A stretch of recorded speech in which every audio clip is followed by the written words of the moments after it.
One look at Rick Scott's record, and you say, wow, there is no way somebody like that could ever be, say, the Republican Party nominee for governor in Florida.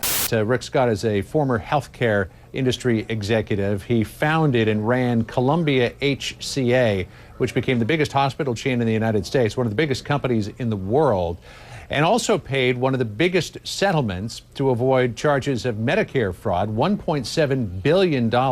Those charges were racked up against Columbia HCA while Rick Scott was the CEO. He was ousted by the board in 1997, and the fines were paid subsequently. Republican Ron Johnson is running for U.S. Senate on the premise he's a successful businessman who opposes government handouts. I'm a business. I have never lobbied for some special treatment or for a government payment. Turns out Johnson's plastics company did, in fact, take government loans. Meet Sharon Angle. She's a 60-year-old former school teacher who wants to abolish the Department of Education. You can make more money on unemployment than you can going down and getting one of those jobs that is an honest job, but it doesn't pay as much. She wants to take the United States out of the UN, phase out Social Security, and shut down the IRS.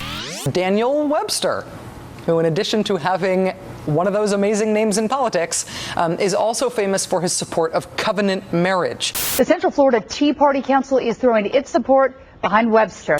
Do you think the 64 Civil Rights Act, or the ADA for that matter, were just overreaches, and that business shouldn't be bothered by people with the basis in law to sue them for redress? Right. I think a lot of things could be handled locally. She said they blindfolded me and made me bow down to Aqua Buddha. Yeah.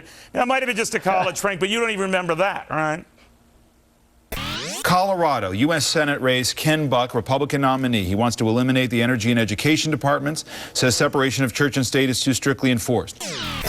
These shows air 4 nights a week, and kids of all ages are watching. WWF CEO Linda McMahon makes no apologies that youth is being served this kind of entertainment.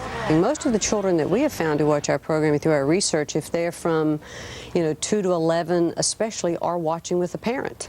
So, 2-year-olds? 2-year-olds, according to Nielsen, 2-year-olds are part of our audience. Tea Party candidate Joe Miller is poised to upset incumbent Senator Lisa Murkowski.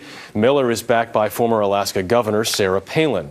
Non-employment compensation benefits have got to, first of all, it's not constitutionally authorized. I think that's the first thing that's got to be looked at, so I do not favor their extension. Ultimately, we've got to transition out of the Social Security arrangement and go into more of a privatization, and it's not that radical of an idea.